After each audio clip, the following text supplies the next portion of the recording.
Halo guys, balik lagi di channel AO Movie. Di video kali ini, saya merangkum alur cerita film yang berjudul Mufasa The Lion King. Bagi yang belum nonton alur cerita film The Lion King yang pertama, linknya ada di deskripsi. Film yang dirilis pada tahun 2024 ini menceritakan tentang kisah riwayat hidup ayah dari Simba yang bernama Mufasa. Tanpa berlama-lama lagi, langsung aja kita masuk ke dalam alur ceritanya. Setelah film The Lion King yang pertama, Simba dan Nala telah melahirkan seekor anak betina yang bernama Kiara. Kini Nala sedang mengandung dan Simba akan mengajak Nala ke oasis yang tenang untuk menantikan kelahiran anak kedua mereka. Oleh karena itu, Simba berpesan kepada Timon dan Pumba untuk menjaga Kiara dan jangan cerita yang aneh-aneh selama dia menemani Nala. Setelah Simba pergi, Timon dan Pumba malah mengarang cerita bahwa merekalah yang telah mengalahkan Scar di film pertama. Tiba-tiba petir menyambar yang membuat mereka lari ketakutan. Tak lama kemudian, seekor mandril bernama Rafiki datang. Dia berkata pada Kiara bahwa ketika seusianya, Simba juga takut dengan petir. Lalu almarhum kakeknya Nala, yaitu Mufasa, mengajak Simba ke atas tebing untuk mengajarinya menjadi pemberani. Namun, Kiara tetap merasa kalau dia tidak bisa menjadi pemberani seperti ayahnya Simba atau kakeknya Mufasa. Akhirnya, Rafiki pun memutuskan untuk menceritakan tentang riwayat hidup Mufasa kepada Kiara. Pada saat itu, Mufasa kecil sedang bersama ayah dan ibunya yang bernama Masego dan Afia. Kedua orang tuanya berkata pada Mufasa bahwa ada sebuah tempat yang disebut Milele, sebuah oasis yang subur, penuh dengan air dan makanan. Tak lama kemudian, hujan pun turun yang membuat semua hewan merasa senang.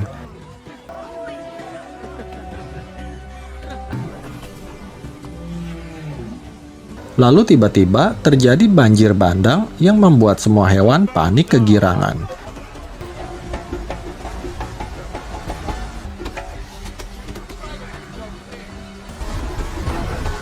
Melihat Mufasa dalam bahaya, Masego lalu segera berlari untuk menyelamatkannya. Dengan bersusah payah, Masego berhasil meraih dan melemparkan Mufasa ke tepi tebing.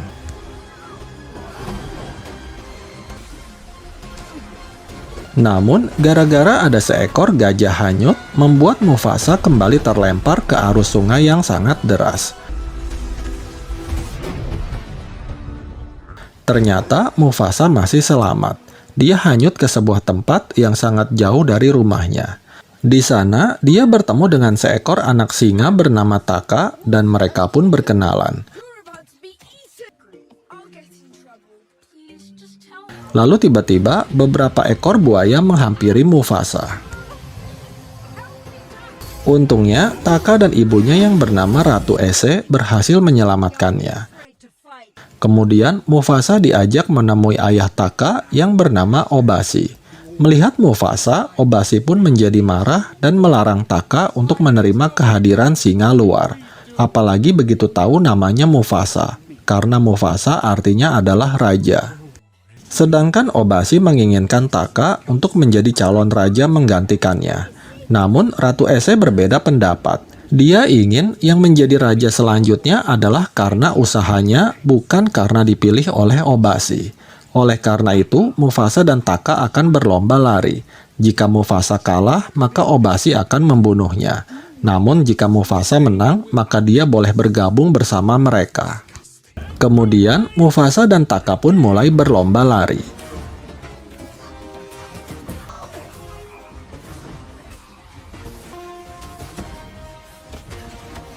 Dalam perlombaan itu, Taka yang memang ingin punya saudara laki-laki, dia pun sengaja membiarkan Mufasa menang.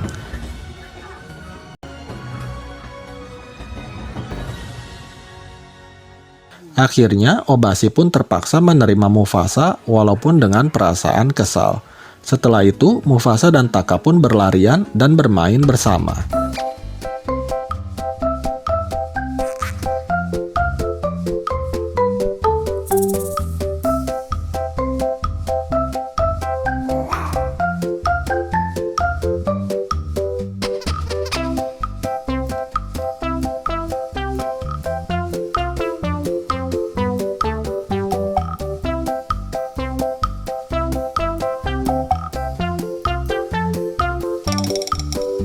Singkat cerita, Mufasa dan Taka sudah tumbuh menjadi singa dewasa dan mereka masih bersahabat akrab.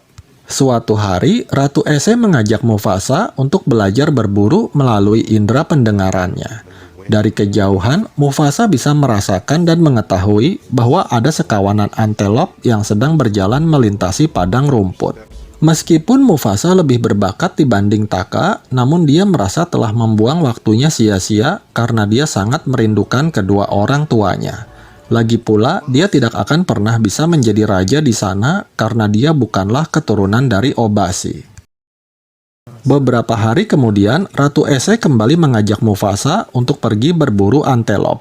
Di sana juga ada Taka yang diam-diam mengikuti mereka. Lalu tiba-tiba, Mufasa dan Ratu Ese dikejutkan dengan kemunculan dua singa putih yang menyerang Ratu Ese. Taka yang melihatnya malah kabur ketakutan. Sementara Mufasa dengan berani melawan para singa putih dan berhasil membunuh salah satu dari mereka. Melihat itu, singa putih yang satunya pun kabur melarikan diri. Kemudian, Mufasa dan Ratu Ese kembali ke kelompoknya dan melaporkan apa yang baru saja terjadi pada Obasi. Mengetahui itu, Obasi pun sangat marah pada anaknya Taka yang sangat pengecut. Kemudian, Mufasa memperingati Obasi bahwa akibat kejadian ini, para singa putih pasti akan datang untuk membalas. Obasi lalu memerintahkan saudaranya yang bernama Cigaru untuk memata-matai para singa putih tersebut. Di sisi lain, seekor singa putih kembali dan melapor kepada raja mereka yang bernama Kiros. Mengetahui anaknya Saju tewas, Kiros pun sangat marah dan bertekad untuk membalasnya. Kemudian, Kiros menyuruh kedua saudara perempuannya, Aqua dan Amara, untuk menghukum singa putih tersebut yang telah membiarkan anaknya tewas. Cigaru yang mengetahui hal itu lalu kembali dan melaporkannya kepada Obasi. Obasi lalu memerintahkan Taka dan Mufasa untuk pergi dari tempat itu dan memulai kehidupan mereka yang baru, karena Obasi ingin menjaga garis keturunannya. Keesokan harinya, Ratu Ese menunjukkan kepada Mufasa mengenai tempat yang disebut Milele. Tempat yang pernah diceritakan oleh kedua orang tuanya itu berada di balik pegunungan. Sebenarnya, Mufasa merasa berat untuk meninggalkan Ratu Ese, tetapi Ratu Ese menyuruh Mufasa untuk melanjutkan perjalanan hingga berhasil menemukan Milele dan kembali bertemu dengan kedua orang tuanya. Sementara Taka meminta maaf kepada ibunya atas kejadian sebelumnya. Setelah itu, Mufasa dan Taka pun memulai perjalanan mereka. Tak lama kemudian, para singa putih mendatangi kelompok Obasi. Mengetahui Mufasa dan Taka telah pergi, mereka pun segera mengejarnya.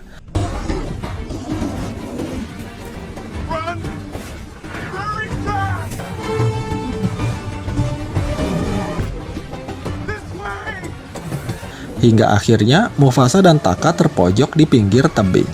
Karena nggak ada jalan lain, akhirnya mereka pun terpaksa melompat ke dalam air terjun. Untungnya, mereka berhasil selamat setelah berpegangan pada sebuah ranting pohon. Salah satu singa putih lalu mencoba mengejar mereka. Namun naas, singa putih itu tewas dimakan buaya. Sementara Mufasa dan Taka terseret arus deras dan mereka pun berhasil selamat. Ketika Mufasa dan Taka sedang berjalan di dalam hutan, mereka bertemu dengan seekor singa betina bernama Sarabi yang juga telah kehilangan kelompoknya. Sarabi lalu memperkenalkan mereka kepada sahabatnya, yaitu seekor burung bernama Zazu. Mufasa lalu mengajak Sarabi untuk pergi bersama mereka ke sebuah tempat bernama Milele. Mendengar itu, Sarabi berkata bahwa Milele hanyalah sebuah mitos. Tak lama kemudian, mereka bertemu dengan seekor mandril bernama Rafiki yang diasingkan oleh kawanannya. Bukannya takut melihat para singa, Rafiki malah terus berjalan cuek aja. Rafiki berkata kalau dia akan pergi ke Milele untuk mencari rumah yang baru. Mengetahui itu, Mufasa dan yang lainnya pun memutuskan untuk mengikuti Rafiki. Tanpa disadari, para kawanan singa putih ternyata melacak pergerakan mereka. Di tengah jalan, Taka bilang sama Mufasa kalau dia sebenarnya menyukai kue Sarabi. Taka minta bantuan Mufasa untuk mengajarinya cara mengungkapkan perasaannya pada Sarabi. Mufasa menyarankan Taka untuk pede aja dan membicarakan hal-hal yang disukai oleh Sarabi. Mendengar itu, Taka pun langsung mempraktekannya, walaupun dia sedikit gugup saat ngobrol dengan Sarabi. I love listening. How do you know about those flowers? Odd, isn't it? Yep. Lalu tiba-tiba, Zazu memberitahu bahwa para singa putih sedang menuju ke arah mereka. Sarabi lalu segera berlari ke atas pohon dan menjatuhkan sarang lebah ke arah kawanan gajah yang sedang lewat. Para gajah pun menjadi panik dan membuat para singa putih kesulitan untuk menyerang kelompok Mufasa. Namun naas, Sarabi terkena tendangan seekor gajah dan dia pun pingsan. Melihat itu, Mufasa pun segera berlari untuk menyelamatkannya. Sementara Taka, dia malah ngumpat ketakutan. Untungnya, para singa putih pergi dari sana. Sarabi, I got you. Kemudian, Rafiki dan Taka menghampiri Sarabi dan Mufasa. Dengan menggunakan ilmu dukunnya, Rafiki akhirnya berhasil menyadarkan Sarabi. Mufasa yang tahu perasaan Taka pada Sarabi, dia pun langsung bilang bahwa yang menyelamatkan Sarabi adalah Taka. Mengetahui itu, Sarabi pun berterima kasih kepada Taka. Singkat cerita, Mufasa dan kelompoknya sudah tiba di pegunungan bersalju. Kemudian, Mufasa meminta lontong pada Zazu untuk menutupi jejak kaki mereka dengan salju agar kelompok Kiros tidak bisa mengetahui keberadaan mereka. Dan rencana Mufasa pun berhasil. Mengetahui kepintaran dan bakat memimpin Mufasa, Sarabi pun merasa kagum padanya. Did it. Great thinking, Mufasa.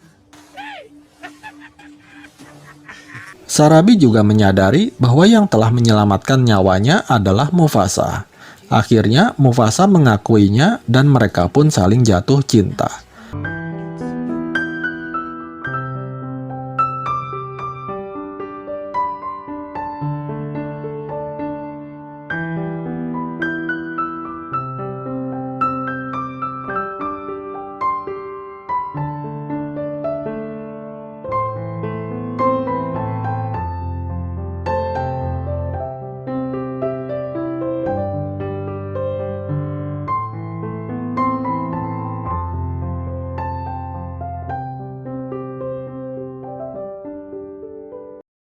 Taka yang melihat dari kejauhan, dia pun menjadi cemburu dan marah pada Mufasa. Kemudian, Taka nggak sengaja terjatuh dari tebing salju dan bertemu dengan Kiros dan kelompoknya. Taka yang marah pada Mufasa lalu memberitahu Kiros bahwa yang telah membunuh putranya adalah Mufasa. Karena tujuan mereka sama, Taka dan Kiros pun bekerja sama untuk membunuh Mufasa. Keesokan paginya, Mufasa bertanya kepada Taka dari mana aja dia semalam. Taka berkata bahwa dia lapar dan nyari tukang nasi goreng, tetapi nggak ada seorang pun yang jualan di sana. Kemudian, mereka pun kembali melanjutkan perjalanan. Secara diam-diam, Taka memberi tanda tangan di sebuah batu untuk memberitahu Kiros dan kelompoknya. Singkat cerita, Mufasa dan yang lain akhirnya sampai di Milele, sebuah tempat yang sangat indah dan subur.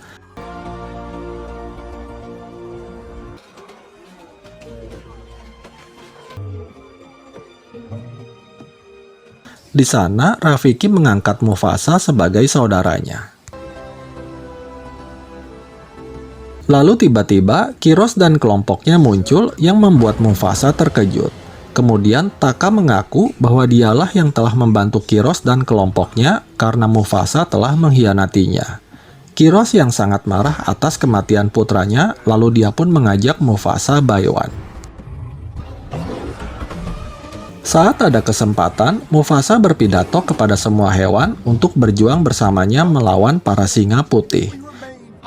Akhirnya, para hewan pun termotivasi dan ikut bertarung demi melindungi Milele.